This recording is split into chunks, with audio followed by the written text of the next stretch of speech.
இறை இயேசுவில் எனக் அன்பார்ந்தவர்களே, நம் ஜீவனுள்ள தேவனின் உயிருள்ள வார்த்தைகளை தினமும் கேட்பதன் மூலம் உங்களுக்கு நன்மையும் ஆசையும் உண்டாவதாக.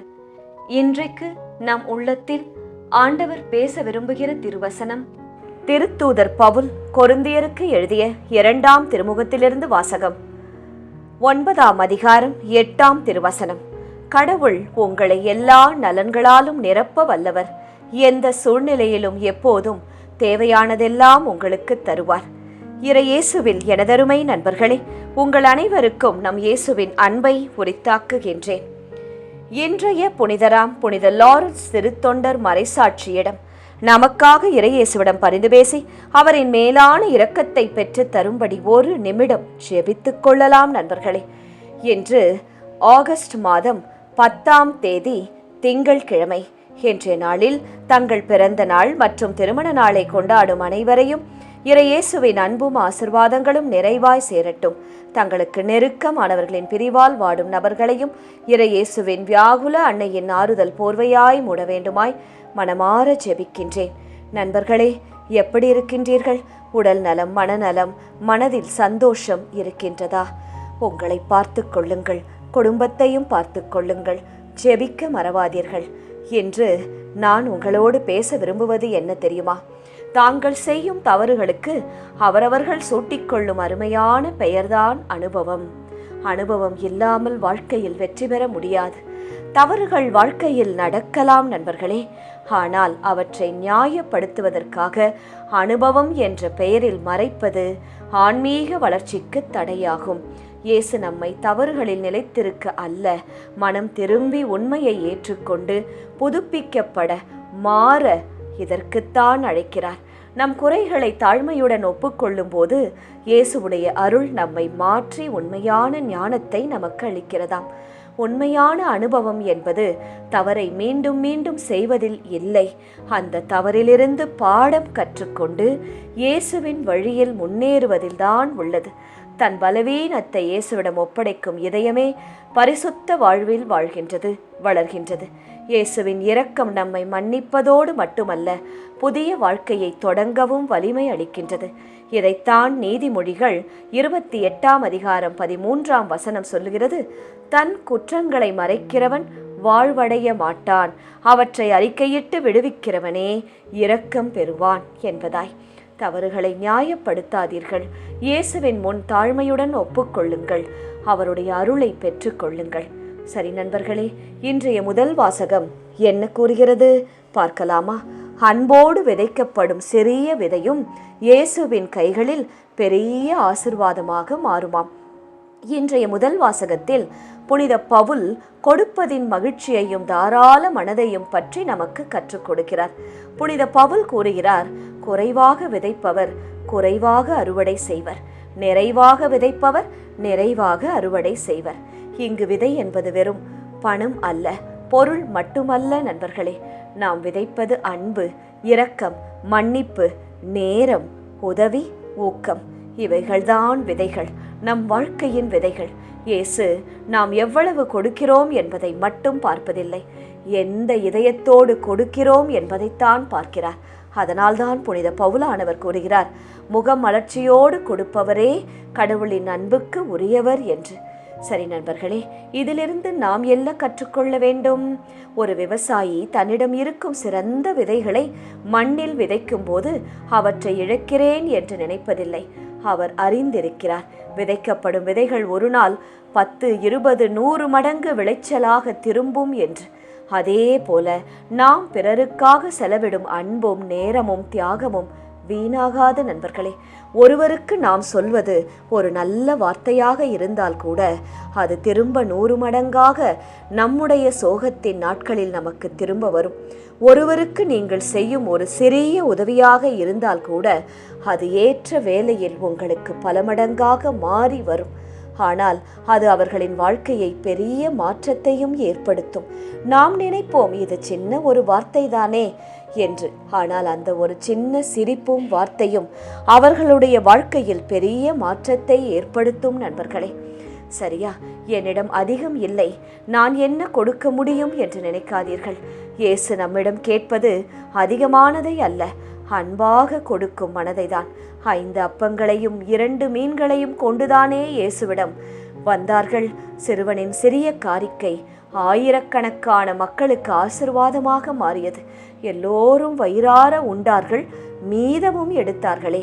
அதே போல் நம்முடைய சிறிய அன்பு, நம்முடைய சின்ன தியாகம், நம்முடைய சின்ன நல்ல செயல் இயேசுவில் பெரிதாக மாற்ற முடியும். சிந்தித்து பாருங்கள் நண்பர்களே. நான் கொடுக்கும் மகிழ்ச்சி எனக்குள் நிறைவாய் இருக்கிறதா, அல்லது தலையெழுத்தே என்று செய்கிறேனா? என் நேரம், திறமை, அன்பு ஆகியவற்றை பிறரின் நலனுக்காக பயன்படுத்துகிறேனா? என்னிடம் இருப்பதை பகிர்வதற்கு பதிலாக என்னிடம் எதுவுமே இல்லை என்று பொய் சொல்லுகிறேனா? வாழ்க்கையில் நாம் சேமிப்பை செய்ய வேண்டாம் என்று நான் சொல்லவில்லை. உங்களுக்காக சேமித்து வையுங்கள்.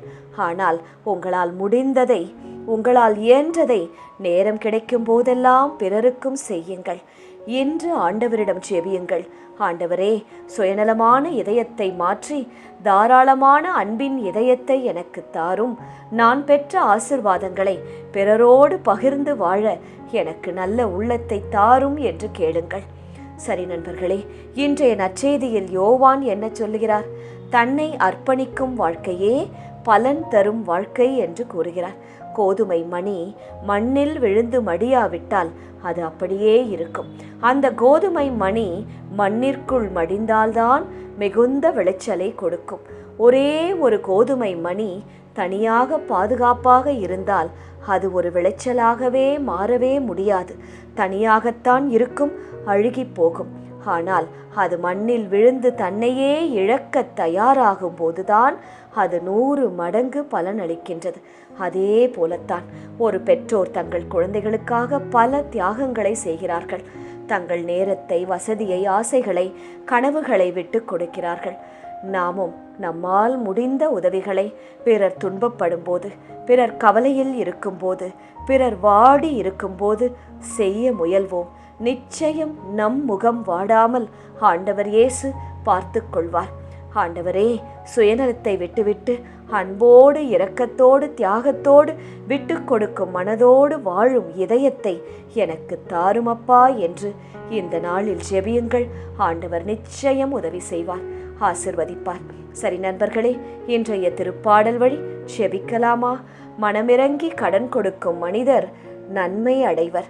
ஆம் ஆண்டவரே, எனக்கு நீர் கொடுத்த உழைப்பையும் அதன் பலன்களையும் கொண்டு இல்லாதவர்களுக்கு ஒரு சிறு உதவியாவது நான் அனுதினமும் செய்ய எனக்கு அருள் செய்யும் இயேசுவே.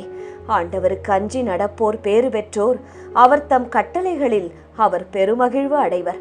ஆண்டவரே இயேசுவே, எதற்காகவும் நான், என் பிள்ளைகள், என் குடும்பத்தார் உமது கட்டளைகளை மீறிய ஒரு வாழ்க்கையை வாழக்கூடாது. அதனால் எங்களுக்கு எவ்வளவு பெரிய உயர்வு கிடைத்தாலும் அதை துச்சம் என கருதி நல்லொழுக்கமுள்ள வாழ்க்கை வார எங்களுக்கு அருள் செய்யும் இயேசுவே. மனமிறங்கி கடன் கொடுக்கும் மனிதர் நன்மை அடைவர். அவர்கள் தம் அலுவல்களில் நீதியுடன் செயல்படுவர். எந்நாளும் அவர்கள் அசைவுறார். நேர்மையுள்ளோர் மக்கள் மனதில் என்றும் வாழ்வர். இயேசுவே, எந்நாளும் நாங்கள் அசைவுறாமல் பாதுகாக்கப்பட எங்களுக்கு துணையாக வாரும்.